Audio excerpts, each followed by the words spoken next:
Welcome to Talking Heads on USA Global TV, starring the one and only wonderful Dr. JACALYN. It's a prestigious place where world-class influencers and experts meet, and where you'll find the most trusted advisors and coaches for all things in life and business. Visit usaglobaltv.com to sign up for our newsletter, get the value you need, and be first in line to learn about events and giveaways and other valuable content. Connect with us. Email Dr. JACALYN at usaglobaltv.com to talk about how you can become part of USA Global TV. That's USA Global TV, where the doctor is always in. Hello, everyone, and welcome to USA Global TV and Radio. I'm Dr. JACALYN KERBECK. I'm the president, founder, and chief listening officer here at our network, where we currently have 29 live broadcasts each week. Our show today is the Mallorca Connection, and my connection to Mallorca is Mr. Roland FRIEDL. We just did a show together right before this, so if you missed it, please go over to our YouTube channel, USA Global TV and Radio. Roland is literally rolling along in his motorhome. He is going through Europe, and he's able to find connections wherever it is he goes. He's a co-host of multiple shows here on this platform, including a new one that's about to start next week, The Earth Show. He's one of our expert presenters on our Talking Heads platform, and he is an elevated listener, meaning he listens at the highest level. And he's also the host and moderator of his own show, a show for men, by men, about men. Wild at Heart Bonfire Talks. Let's welcome Roland FRIEDL to the show. Hello. Hello, Dr. JACALYN. Great to see you again. Oh my gosh, it's exhausting to go through all the things that you do here. I can't believe it, Roland. It's amazing. Well, you know, the day has 24 hours, the week has 7 days, the month has 30 days, so there's a lot of time.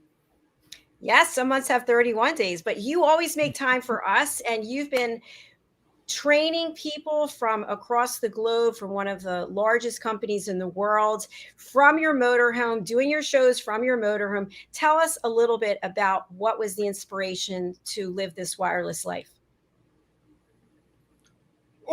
Well, first of all, I was born in a small but very beautiful country in the middle of Europe, Austria.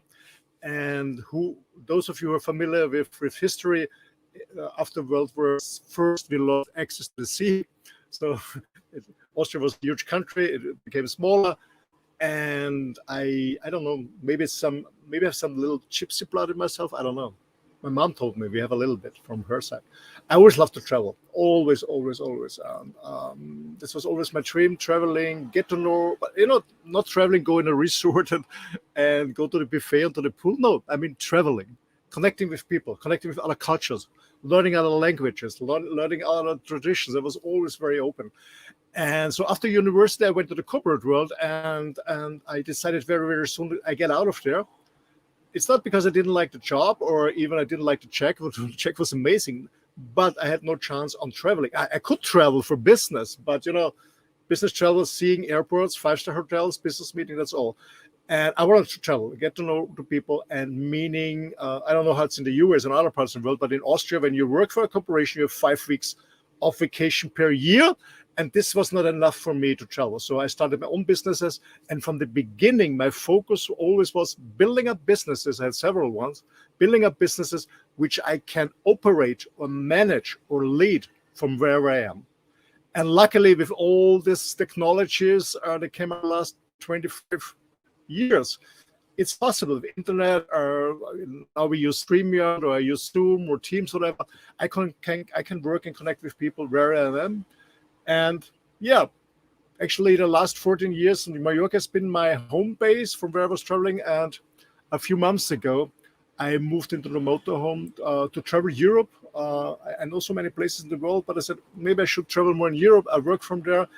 And also, 90% of my clients, I work remotely. Right now, I work for, since 20 years already, a US-based company, a huge one. I ran a workshop last week, and I run a workshop this week. I coach executive companies from France, from Switzerland online. But sometimes I have to travel, so I stay in Europe. I just park my motorhome outside of the airport, get to my clients, and see them. That's what I'm doing. Wow, it's very exciting, Roland. And I have to share with you, living in the US, so many times when I was in my corporate career, we would just have conversations, my colleagues and myself, and say, those Europeans, how do they take those 5 weeks a year off? How can we get 5 weeks? And it ended up, I was able to get 5 weeks vacation. I was in corporate. So thanks for leading the way on that. You've brought another wonderful guest who's been here before and added so much value, Jeffrey Armstrong, who is backstage ready to join us. Tell us a little bit about how the two of you know each other. Well, first of all, I got to know Jeffrey, one of his books, a few years ago. I guess it was 2016 or 2015, something like that. My former wife gave me a book as a present, The Spiritual Teaching of the Avada. Actually, she got me the German version, but in English, The Spiritual Teaching of the Avada. And I guess I also mentioned it on the last show we had with Dr. Jeffrey in March.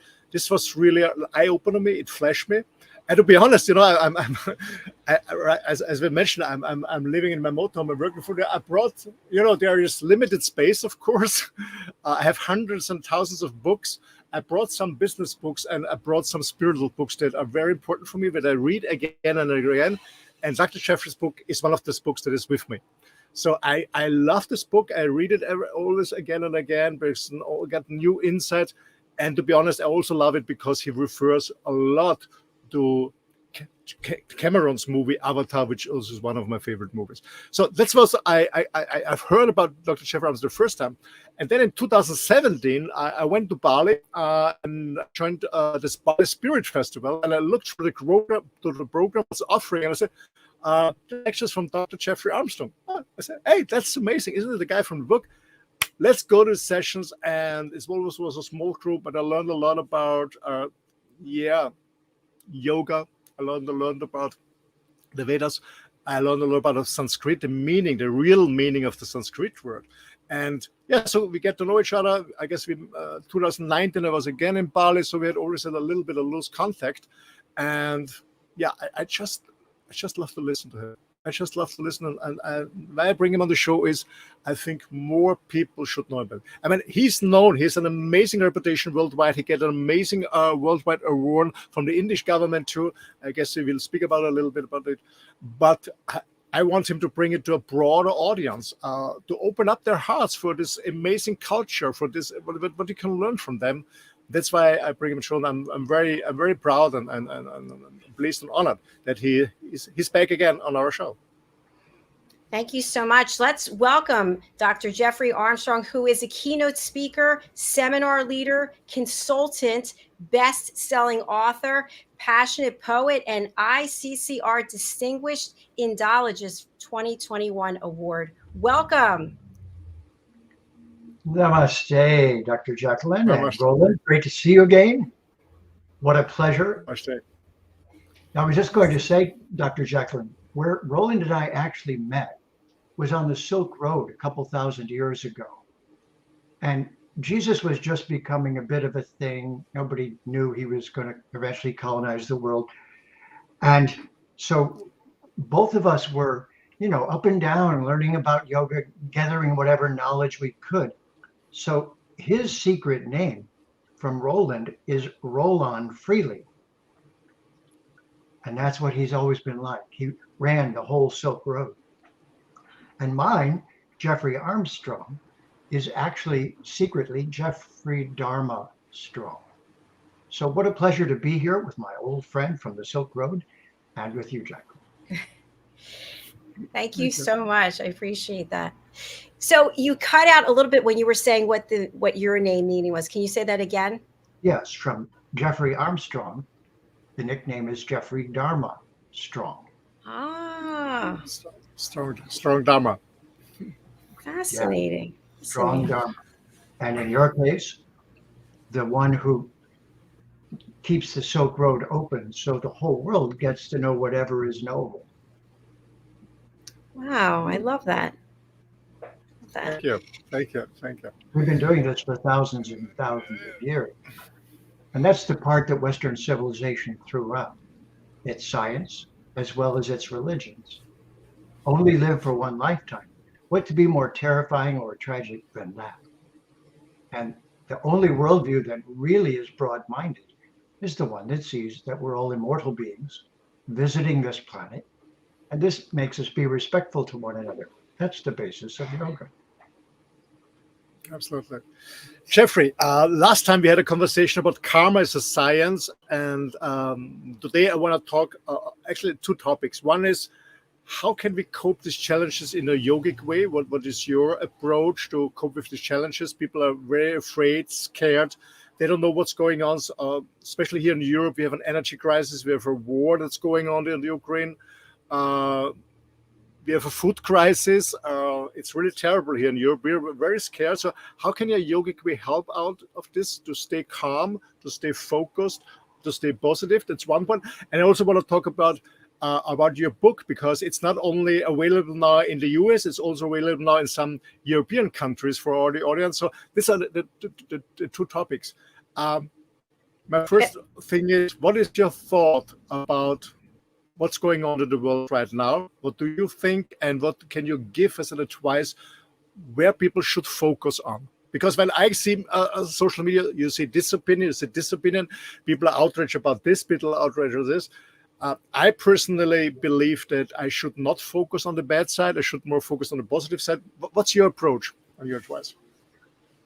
Well, it's an excellent question, and it really extends to everything we do. Let me give you an example. The knowledge of India has been leaking out ever since they were colonized by the British. But it took a while for it to really land culturally. Now, that's the answer to the karma question, too. What goes around comes around. But the timetable of that is over many lifetimes. So unless we're trained in looking at the big view.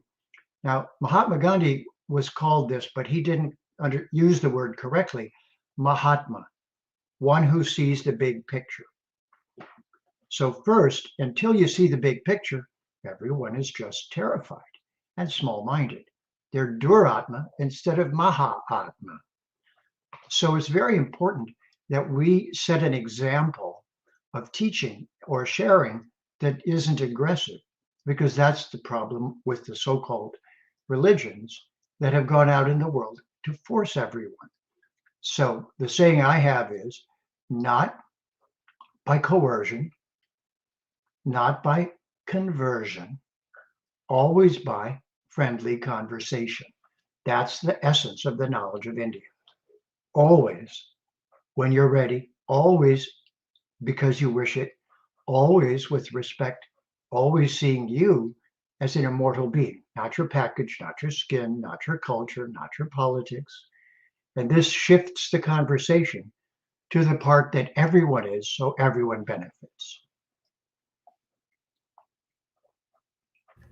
Thank you for that. I have a question that's based on what Roland and I were discussing a little bit earlier. In the practice of yoga, when you walk into some place where yoga is being practiced, or maybe it's outside, you are all sort of similar. You're all on the same ground, so to speak, because you're all practicing yoga.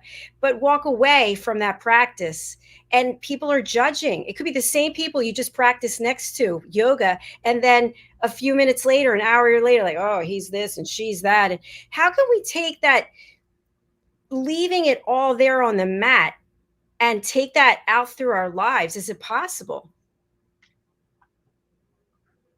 Yes, excellent question. You see, it isn't really yoga that's being practiced yet. It's the tip of yoga being introduced into a culture that by nature hates it and is against it. So it had to come in somehow. So how did it come in? Think about it for a moment. Just a few years ago, the United States finally decided, oh, well, sure, women should vote. Sure, why not? We can't do anything about it. Oh, yeah, okay, finally, we'll let them own property. Okay, so something's wrong in this picture, huh? What is it? Well, there's no feminine divine.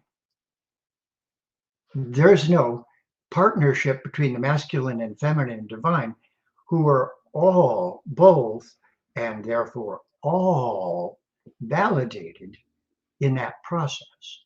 But look where yoga landed. It didn't land philosophically. It landed for all those embodied in female form.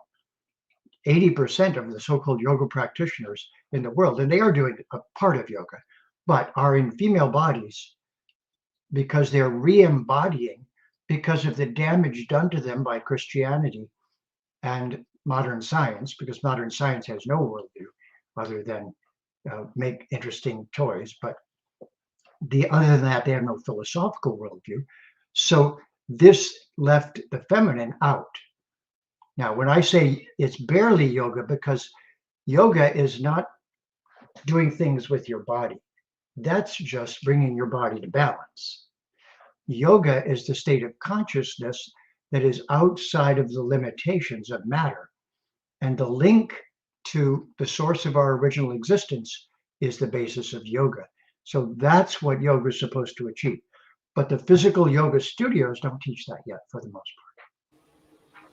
That's my job. Great answer. Thank you. Very insightful. Absolutely. I guess it was Patlabi. I don't remember. I guess it was Patlabi Choice who said yoga is an inner process and a lifestyle. Everything else is just a circus. And when I see social media, yoga teachers and on Instagram platform with all these poses in front of, I don't know what excited building. For me, this is not yoga. This is not yoga. This is just a gym posture in front of something. Can you explain a little bit to our audience? Because some people really believe that yoga is the gym on the mat. What is yoga? The word yoga is yuj. You could hear that in the word marriage, uj. Uj in English is from yuj in Sanskrit, and yuj is the root of yoga. It means to connect. So yoga means to reconnect with the source of our existence as an individual, not through a church, not through a ritual, or with all of us together, although those things are useful, but to directly go and have a one-to-one personal relationship. And while we're at it, the book you mentioned earlier, the Bhagavad Gita, the one I recently translated, is exactly about that friendly, user-friendly personal relationship with the source of everything. There's your definition of yoga. A user-friendly personal relationship with the source of everything. Many years ago, before my accident, I was a runner. I was running marathons, 100 miles, stuff like that. And I remember there was a German guy come up, a medical doctor. He wrote a lot of book about running, and there was a trend. Actually, his technique was really bad, and all the medical doctors had a lot of jobs to do afterwards. They made a lot of business because people have problems with the joint. But he started a trend, and more and more people started going outside, running in the woods. And I see the same a little bit with yoga, where you're bringing yoga to the Western culture, doing this. I say workout on the mat. For me, it's just a start. I don't see it bad. It's just a start. And more people also engage in the traditions, in the philosophy. Not all of them, but I guess it started a trend. It's not so bad, but I think we should go deeper. What can you advise to people who maybe never ever started with the yoga postures or practicing the asanas and the breathwork, whatever? What's your advice to go deeper, and how can they benefit in these challenging times? Excellent question. This symbol, this gesture, actually holds the secret. Yoga is actually going to the balance point in every area of life and staying there in spite of the chaos that you're surrounded by. So it's finding and living in that spot. It means I see you have the possibility of doing that. It's not you must do this. It's not at gunpoint. It's not something you must do, but I'm suggesting, what if we all stay balanced while we do what we do? What if we do that? Then that would allow us to focus our consciousness on more than just what's around us. We could have an internal focus as well. So if we're not the body, and if it's just our car, and in Sanskrit it's called the karana, by the way, It's the car we drive. So if we're inside there, then yoga is to keep it healthy. That's the external yoga, because pose, counter pose, counter pose, breathe right. Okay, now you're balanced. Now, if you're balanced, try to stay that way. Now, as you go throughout your day, try to stay that way. So here's the big secret. The secret of yoga is mantra. Mantra, Om Bhuvasva, is just like the way you hear someone's voice, and if you close your eyes, you feel what's really going on. So mantra is our link to the source of everything, and vibration is what actually runs the entire universe we're living in.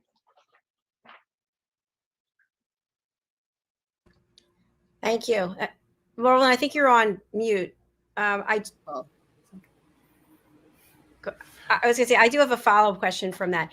So my question is, and Roland and I have discussed this before, it's easier to meditate or practice yoga if you're sitting in a room by yourself, or you're somewhere where that's what you're supposed to be doing. And so we do that, the physical work, and then we have some epiphany, or we realize we've been following trends or judging people.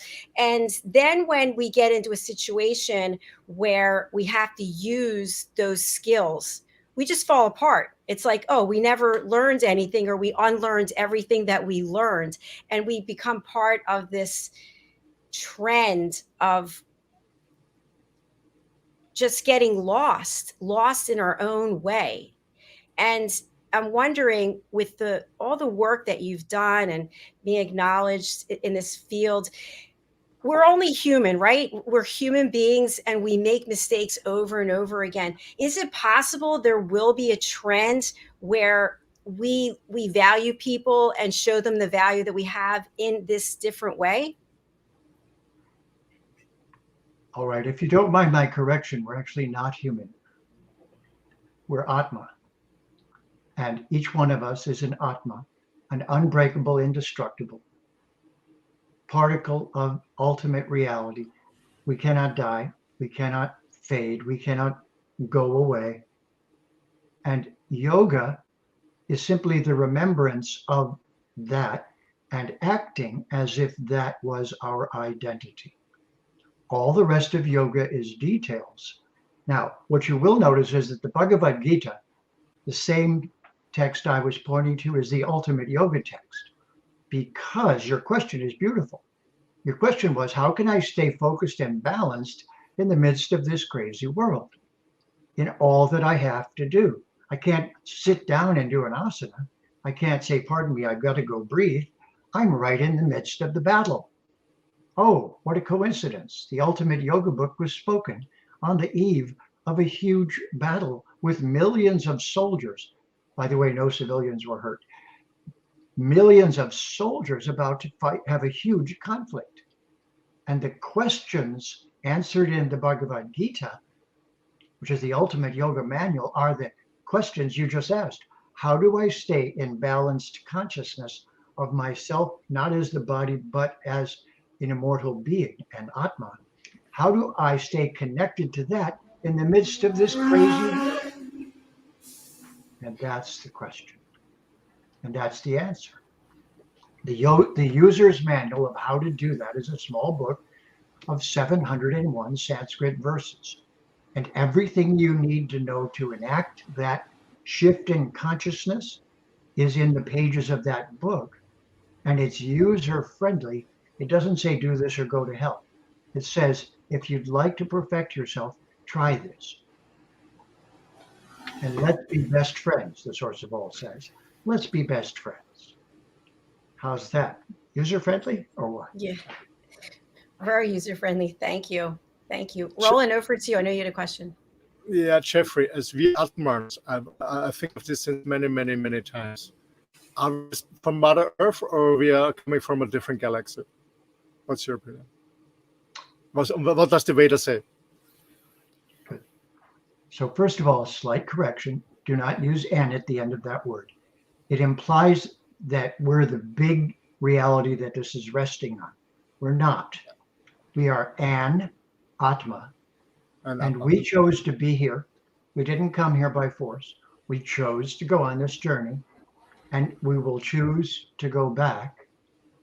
Choosing to go back and achieving it is called moksha, like mocha. Moksha. So if you succeed in yoga, you do not have to come back here again. But while you're here, you're also not twisted by what's going on. And so yoga is simply to establish a connection as who you really are, as an Atma, to take that identity back. So then even your body leaving you isn't frightening. As a matter of fact, nothing is. And so staying in that consciousness is the art of yoga, because it's easy to say, but it's challenging to do in a crazy world when people are attacking, when things are going crazy. But that's exactly where yoga was taught. In the middle of a crazy, dangerous world, not in a yoga studio in tights, feeling nice and looking pretty, but out on the field in everything we do. That's when yoga is practiced. Okay. Jeffrey, from your point of view, from your experience, I know you're connected with many people, and I know we're on the same page. We know what's going on in the back. Actually, the book is available, The Great Reset. Do you think that the Great Reset will at the end be established or will fall down before? So good question. I was going to mention this earlier. I like to invent words in the English language because that's what it's good at. New creative words, not old deep meanings. So what we call entrepreneur is actually just a for-profit corporation. And I've worked in them, so I know this close up like you do. A for-profit only group of people. So entrepreneur leads to entrepreneur, which is turning the world into a pile of shit by consuming it, stealing it, taking it all, and being profit only oriented. And so you can see the distinction. Not every entrepreneur is going to use what they do to destroy the world. But so far, they've all been taking. It's called colonization. And the cure for those to not destroy the world is called mantrapreneur. Someone who cooperates with the ultimate divine consciousness while making a profit and recycling everything. That's the manure part. And we're on the eve of a total societal collapse because we've only been entrepreneurs. We've been sucking the life out of the planet for 300-400 years. That's what we did, the Western powers did to all of the cultures of the world. And therefore, and you know, they were sent out by the Pope. I don't know if you know that. But in 1452, the Pope sent a papal bull out that said, I give permission to all Catholics to discover the world. And discovery meant take what you want, enslave the people, force them to be Christians, and take over whatever is owned by someone who's not a Christian. And that person was called persona non grata. And their relation to the earth was terra nullis. They appear to be people, but they're not. This is all the indigenous folks. They look like people, but they're really just animals. That was what went out in the world, 1452, just prior to Columbus, with that permission slip from the Pope, going out and doing exactly that. And even the Protestants jumped on board. And we are not yet recovered from that colonization. Absolutely. And actually, you know, Jeffrey, most people don't even know that the Pope in the beginning of the 15th century said everyone who's not a Christian is not a human being, can be killed. And what this person is, you can take away because it's not a human being. And all the tragedy began a few hundred years ago, and it's still going on. So do you remember the meaning of the word Oxford? No. Oh, well, ford means where you cross the river. So Oxford University, one of the notorious colonizing educational so-called institutions, Oxford is where the bulls used to cross the river. So when it comes to academics like Oxford, you've got to be careful of the bullshit. Okay. Jeffrey, I know it's a very... The whole of academia has been behind this. The whole charade is about to collapse. And this is where Sanskrit comes in and yoga comes in, not as something to make you look pretty in your tights or to just make you feel good, but as a realignment of our life purpose to cooperate with Prakriti, with nature, and to work with the laws of nature and to treat each other with respect, Dharma. So I've named it a Dharmocracy. After watching Trump and Biden, if you think democracy is working, then have a nice day. But if you see what's really going on, then we need a Dharmocracy, where everything is used according to the best interest of everyone. Go ahead. Jeffrey, I have a question about science. I'm very into science, and I don't know what's your opinion about is what's going on in the world. I see a lot of science. The 666, more and more leaders are showing up like this. Is this by accident, or is this on purpose? And what's the reason for that? Did you ask me what about science? No, the science. More science about, I don't know, the 666 you see very often. You see very often politicians showing their fingers. What about that? Well, I think it's part of the propaganda machine of the Catholic Church, frankly. I don't give it much thought because you see, the Abrahamic religions, Judaism to a lesser extent, they're really the friendly Abrahamic religion by comparison. But the dangerous branches of Christianity and Islam are one lifetime violent religions who are trying to scare everyone who has just one life, which makes them very frightenable, and coerce them and force them. So all of these fairy tales that came out of the early days of Christianity are just that. They're just fairy tales made up for children. Tell you two wonderful words. What is the root of the word, I'm going to ask you, despot? And what is the root of the word nepotism? Despot is someone who is poor. No, despot is a dictator, no? Of sort. And what about nepotism? No idea. I understand. I know. I would have said the same. All right. So despot is from the Sanskrit desha, which means land, and pat is pati. And you know Ganesha is called Ganapati. Pati means the ruler of something. The ruler of something is pati. So a despot is deshapati, someone who dominates and rules the land. And so this is the first thing. That's what the Pope really did. He said, go steal all the land. That's first. Now, nepotism is an even funnier one.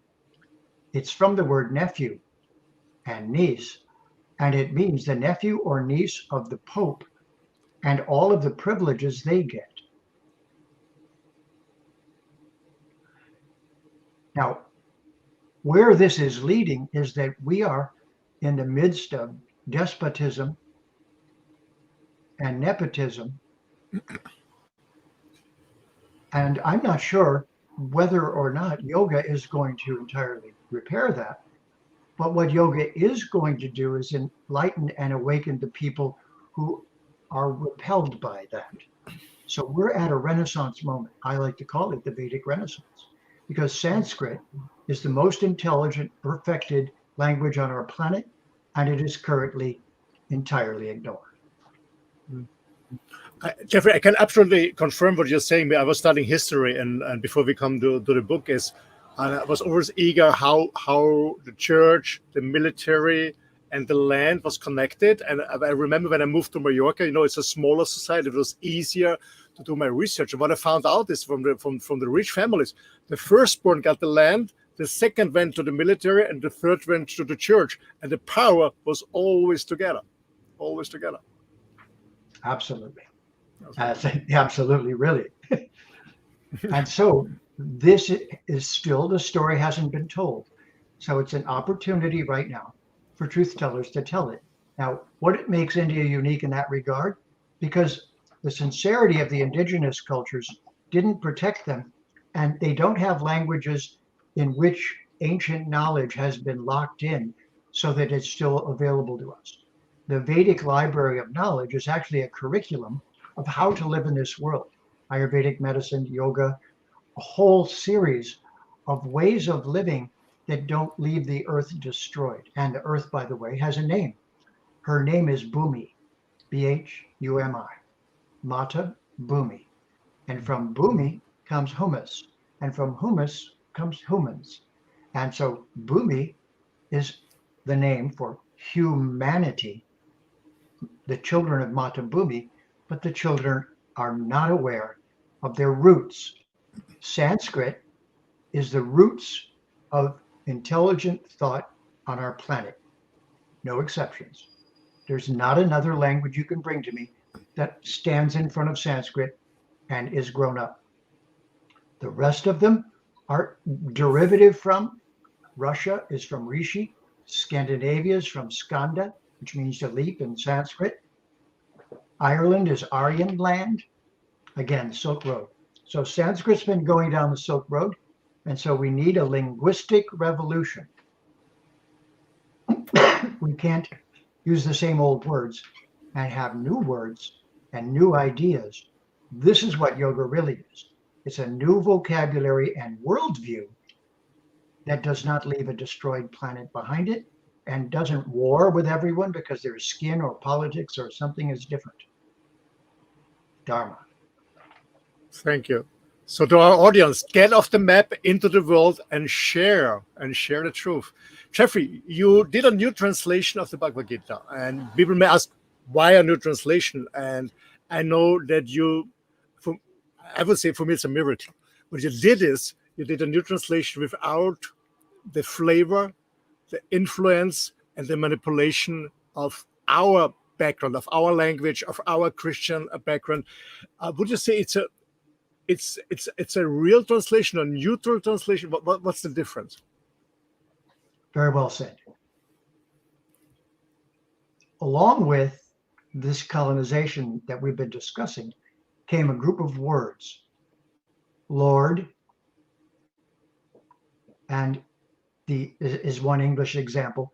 Lord is from Old English half-lard, and his partner half-lady, and they were the owners of the land, just as we see the system still in the UK.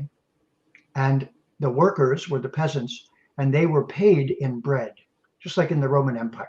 If the Romans stopped giving out free bread, there was revolution. If they gave out free bread, the peasants put up with it. So Lord and Lady means the one who bakes the bread, that's the lady, half-lady, and the Lord is the one who protects the bread and gives it out to the peasants as their pittance for being enslaved on the land. So Lord should never be used in any translation of a Sanskrit text. It's an abusive English word, and it does not have a corollary in Sanskrit. Another one is God. Just one more. So God, the English word, if I said, please tell me what God means. So let's play for a minute. Give me your idea, either one, of the meaning of that word in English. Literal meaning, no abstractions.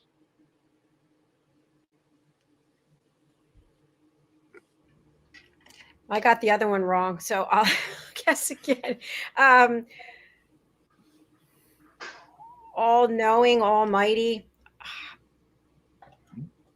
Something like that. For me, God is my highest inner self, but Sure, because that's not the way it's used as a word by the Christians. and you're looking for a word. But the real meaning of the word God is that you've seen this in India. When people get food from the earth before they eat it, they put a little bit in a fire and say thank you. And what they're actually saying is, I promise to take care of the earth and regenerate it. Thank you for giving me the food. But the propagandist machine of the Catholic Church made that into worshiping many gods. So guess what? When you put your little offering into the fire and saying thank you, it turns into smoke. That smoke is called hutam. But when the Germans pronounced hutam, it became gutam. And when the Dutch pronounced it, it became gut. And when the English took it over, it became God. So interestingly and ironically enough, God is the smoke arising from a pagan fire sacrifice. Who knew? I love that. I love that. That's all it means. The rest is just pretend.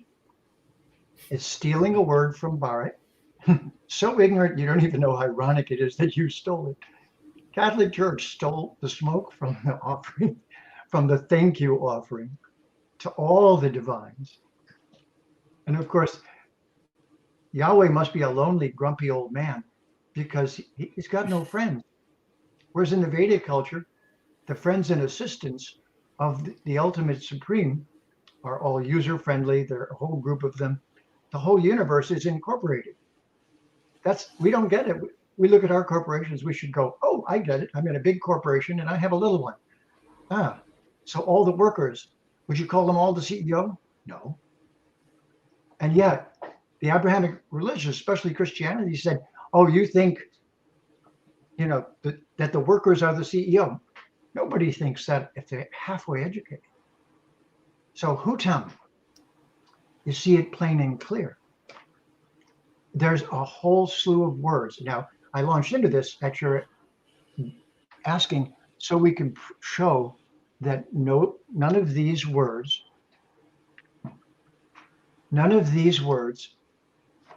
it's not that you didn't know them, nobody knows them. But the original users of these words replaced Sanskrit words with colonizing Christian words. And so what I've done is removed all of that terminology from any English translation, so from the Gita, and instead left about 100 or so Sanskrit words in that are necessary. So here's the secret. They don't have synonyms in the English language. So those words are necessary to sketch out another worldview other than the one that we've been given. A one lifetime worldview. Thank you, Jeffrey. I don't know what you think, Dr. JACALYN, but I think our audience has a lot of stuff to digest after the show, I think. I think so too. I'm digesting it myself. We do have the link up for people to order your book over on Amazon. And I have a lot more questions, so we'll have to have you back. I love it. Personally. Jeffrey, can you do a short reading of your book? And if it's possible, maybe you can refer what the older translations did wrong, so people get an idea. Yes. Well, first of all, the second question. Bhagavan is the name of the Supreme Being. And Bhagavan means that being who has 6 qualities that we all want to an unlimited degree: beauty, wealth, strength, fame, knowledge, and generosity. So the being with the most of those is called Bhagavan. So Bhagavan says in the Bhagavad Gita, I am the source of everything. From me, the entire creation flows. Knowing this, the wise adore me with all their hearts. Their thoughts dwell in me. Their lives are surrendered unto me, and they derive great satisfaction and bliss, engaging with one another and speaking of me. Out of compassion for them, I, who am dwelling within their heart, destroy the darkness born of ignorance with the shining lamp of knowledge. Now, in a standard translation of that, God would have been in there, Lord would have been in there, sin would have been in there. All of these Christian words would have corrupted that, and we would have still thought we were sitting in Catholic Mass or in church somewhere, which means the Gita and all other Sanskrit translations done that way are disabled by the incorrect use of these English terms. And I've removed them in all the verses that are trying to deliver a message. They're not corrupted by Christian terminology or meaningless terminology. So almost every Gita calls Krishna God. Almost every one says Lord Sri Krishna. And as a result, those things had to be removed so that the actual meaning could be explained. English isn't useless. It's just dangerous in the departments where it was used to colonize. And of course, it was done in such a way that it's easy to read. The layout is convenient. And most translations of Sanskrit works have small glossaries of meaning to the words and only give you a short one-to-one answer. And that is the problem. Instead, in this one, we have paragraphs long enough to get the real meaning of the Sanskrit word across. And those Sanskrit words have been left in the text rather than taken out. So it's as close to the original meaning that was intended for the book as any Bhagavad Gita that has ever been printed so far, just by cleaning up the language. How long did that all take you? About 10 years. And a deep, deep dive into linguistics and etymology.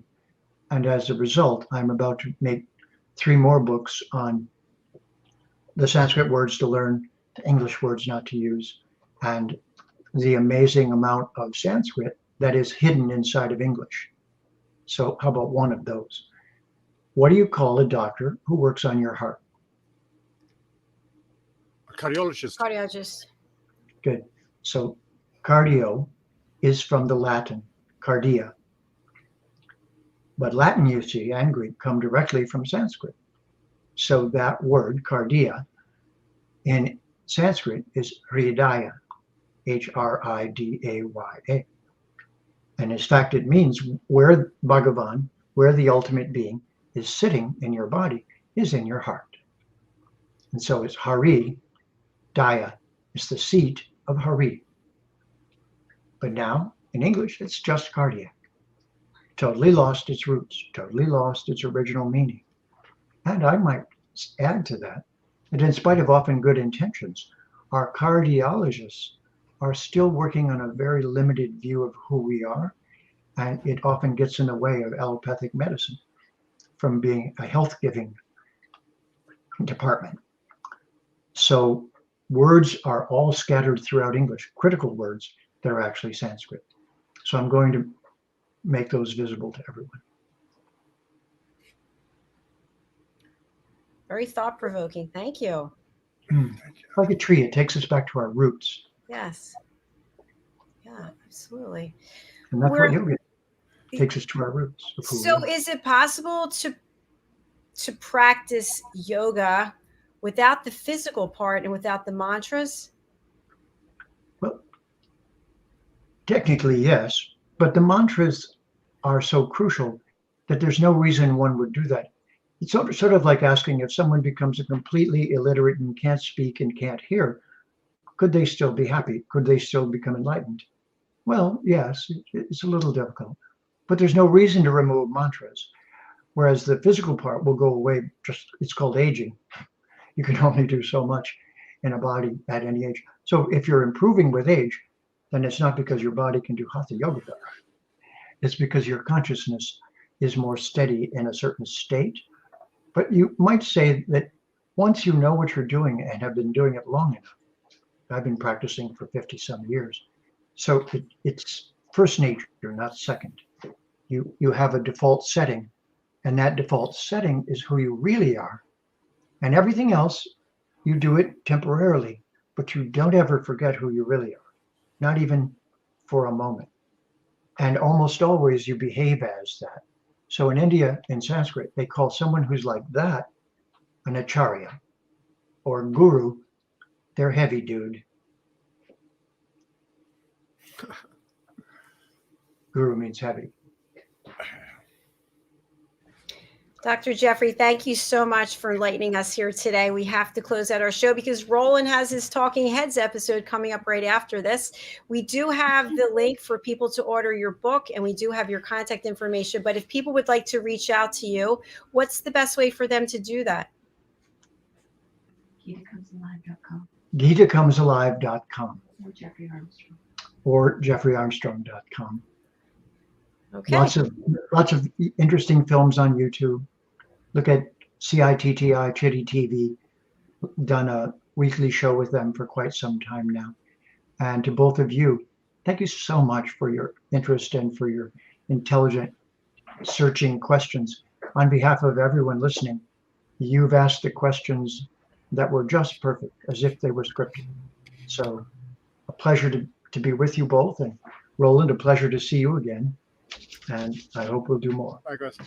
Yes. Thank you so much, Dr. Jeffrey. Thank you so much from the bottom of my heart. Thank you so much. Thank you, Sandy, also. Oh, of course. Thanks, Sandy. Sandy and I are a team. And everything that I do, Sandy is making possible. And in this regard, as I said earlier about the male and female divine, she and I live that way as yogis. And we're each other's gurus. So I'll let you go with that. That's beautiful. Thank you so much. Again. Thank you both. Bye. Bye for now. Namaste. Roland, thank you so much for asking Dr. Jeffrey back. It was really thought-provoking. I'm doing a lot of searching here, which I love. I have goosebumps. Really, I have goosebumps. Really, absolutely. Absolutely. But Roland, how can people reach out to you? And what are you going to be sharing today in your Talking Heads episode? Actually, we continue with episode 2. Today we talk about how to manage change through innovation, why innovation is so important to help your customers manage change. That's what the Talking Head is. Well, it's difficult to breathe. I'm so flashed from Jeffrey's words. Okay, can you let people know about your website, how to reach you? Yeah, the best way to get in contact with me is go to my main website. It's rolandfriedl.com. It's my name, Roland Friedl. It's ROLANDFRIEDL, rolandfriedl.com.